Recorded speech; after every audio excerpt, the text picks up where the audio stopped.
Shalom, puji nama Tuhan. Sangat bersyukur bahwa saya masih diberi kesempatan oleh Tuhan dan pada kali ini dapat membuat video ini, yaitu tentang konsep anak Allah. Sebenarnya bagaimana sih konsep anak Allah dalam kekristenan? Apakah betul Allah memperanakan atau diperanakan seperti yang dipikirkan kebanyakan orang yang pernah saya dengar? Dulu tuh banyak yang bertanya, apakah dalam kekristenan itu Allah memperanakan atau diperanakan? Nah, dalam video ini saya akan mencoba membahas sedikit tentang konsep anak Allah. Jadi, siapakah anak Allah ini? Tentu yang kita bahas di sini adalah Tuhan kita Yesus Kristus. Dan bagaimana konsep anak Allah ini?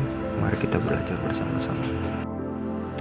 Anak Allah sendiri adalah pribadi Allah yang kedua, di mana kita tahu bahwa dalam kekristenan kita mengenal istilah Trinitas, yaitu Allah Bapa, Allah Anak, Allah Roh Kudus. Tetapi terlepas dari pembahasan Trinitas, mari kita bahas tentang anak Allah ini sendiri. Anak Allah ini sendiri bukan hanya gelar dan posisi pekerjaannya. Allah Anak bukan serta-merta berarti bahwa Allah memiliki anak seperti halnya manusia memiliki anak secara lahiriah, melainkan metafora karakter. Allah Anak sendiri menggambarkan suatu kesamaan hakikat antara anak dan bapa. Contoh metafora ini kita bisa lihat dalam 1 Tesalonika 5 ayat 5. Karena kamu semua adalah anak-anak terang dan anak-anak siang, kita bukanlah orang-orang malam atau orang-orang kegelapan. Anak-anak siang dan anak-anak terang bukan berarti mereka terlahir dari terang atau siang secara lahiriah. Tetapi di sini berarti bahwa orang-orang ini adalah orang-orang yang memiliki keterkaitan saling berbagi hakikat. Dalam hal ini sifat terang dan sifat siang. Anak-anak terang dan anak-anak siang sendiri adalah istilah untuk orang-orang yang mengerti kebenaran. Jadi anak-anak terang di sini berarti bahwa orang-orang ini berbagi hakikat kebenaran yang ada dalam mereka, dan mereka berbagi hal yang sama, yaitu mengerti kebenaran. Lalu bagaimana dengan penyebutan Allah Anak? Nubuatan Nabi Yesaya tentang Mesias dalam kitab Yesaya pasal 9 ayat 5-6 yang berbunyi, sebab seorang anak telah lahir untuk kita, seorang putra telah diberikan untuk kita, lambang pemerintahan ada di atas bahunya, dan namanya disebutkan orang Penasihat Ajaib, Allah yang perkasa, Bapa yang kekal, Raja damai. Besar kuasanya dan damai sejahtera tidak akan berkesudahan di atas tata Daud dan di dalam kerajaannya, karena ia mendasarkan dan mengokohkannya dengan keadilan dan kebenaran dari sekarang sampai selama-lamanya. Kecemburuan Tuhan semesta alam akan melakukan hal ini. Nah, putra Allah atau anak Allah langsung merujuk pada Raja Mesianik yang dijanjikan Allah. Dan anak Allah di sini berarti seperti yang di atas tadi, tentang anak terang dan anak gelap. Bukan diartikan sebagai anak secara lahiriah tetapi melainkan anak Allah di sini berarti memiliki hakikat sama dengan Allah. Bagaimana bisa begitu? Mengapa kita bisa mengartikan seperti itu? Bukti-bukti lain kita bisa lihat dalam Yohanes 5 ayat 18.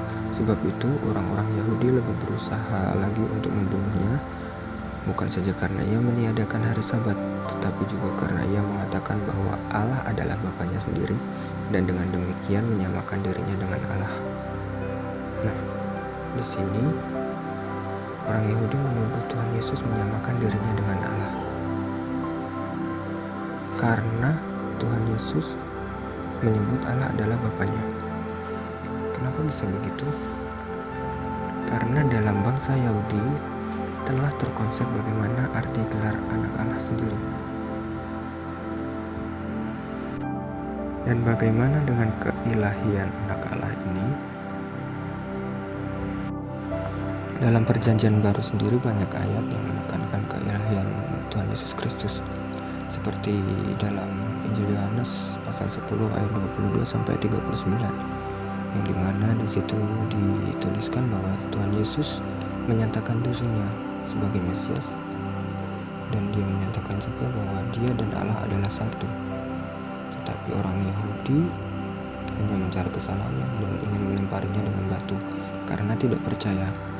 Dan sebenarnya ketidakpercayaan mereka ini juga sudah dinubuatkan sejak dulu di kitab Yesaya pasal 53. Dalam Roma ayat di pasal 9 ayat 5 juga kita bisa membaca bahwa mereka adalah keturunan bapak-bapak leluhur yang menurunkan Mesias dalam keadaannya sebagai manusia yang ada di atas segala sesuatu. Ia adalah Allah yang harus dipuji sampai selama-lamanya. Amin. Jadi sudah jelas sebenarnya bagaimana keilahian anak Allah ini, dan kita bisa tahu sampai di sini bahwa konsep anak Allah yang dimaksud untuk menyebut Tuhan kita Yesus Kristus ini tidak bisa serta-merta kita telan mentah-mentah, tetapi kita harus lihat latar belakang dan konteksnya. Terpujilah Tuhan kita Yesus Kristus. Terima kasih sudah menonton, dan Tuhan Yesus memberkati kita sekalian. Amin.